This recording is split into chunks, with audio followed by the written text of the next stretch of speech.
Assalamualaikum warahmatullahi wabarakatuh.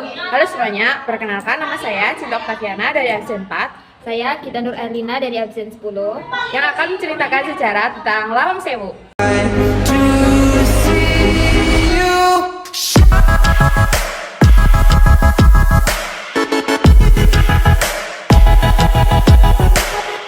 Pada tahun 1964, jalur kereta api pertama di Indonesia dibangun.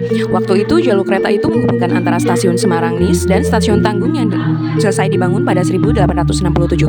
Pada 1873, jalur kereta api dibangun untuk menghubungkan Semarang, Solo, Yogyakarta oleh NIS atau Netherlands Indische Spoorweg Maatschappij, termasuk jalur Kedung Jati Ambarawa sepanjang 206 km. Pembangunan jalur kereta api saat itu bukan untuk angkutan manusia, tetapi untuk mengangkut hasil perkebunan dan pertanian dari daerah kekuasaan keraton Solo dan Yogyakarta ke Pelabuhan Semarang.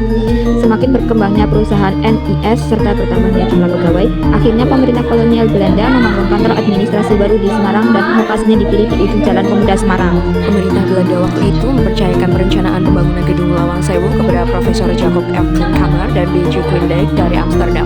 Gedung tersebut mulai dibangun pada 27 Februari 1904 hingga selesai pada 1 Juli 1907. Gedung yang kini dikenal dalam Lawang Sewu tersebut digunakan untuk kantor NIS atau kantor pusat perusahaan kereta api swasta. Pembangunan gedung Lawang Sewu pun dilakukan secara bertahap. Bangunan yang pertama didirikan adalah rumah penjaga atau gedung D dan percetakan atau gedung C yang digunakan sebagai bangunan direksi.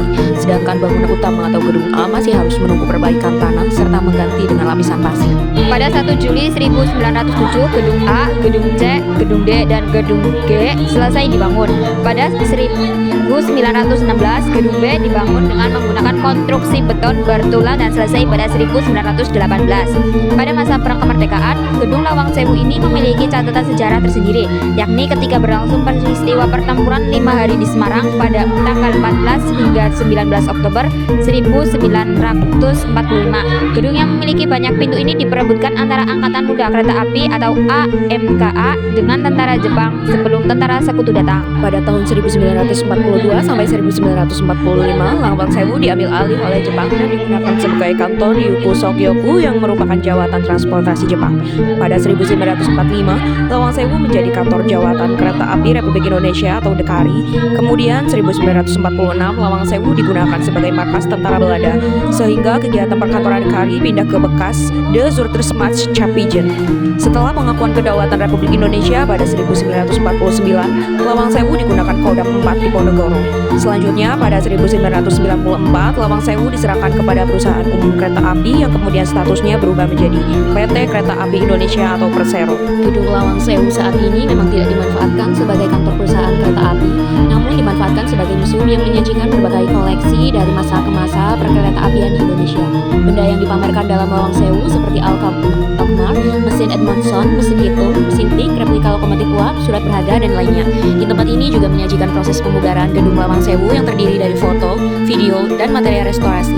Selain itu juga ada perpustakaan yang berisi buku-buku tentang kereta api. Nama Lawang Sewu aslinya merupakan julukan gedung itu dalam bahasa Jawa yang berarti bangunan berpintu seribu. Desain bangunan ini memiliki banyak ruang serta memiliki sekitar 1000 jendela yang tinggi-tinggi dan besar-besar sehingga dikira sebagai pintu. Pintu-pintu di bangunan tersebut hanya berjumlah 429 buah. Itu saja video sejarah dari kami. Wassalamualaikum warahmatullahi wabarakatuh.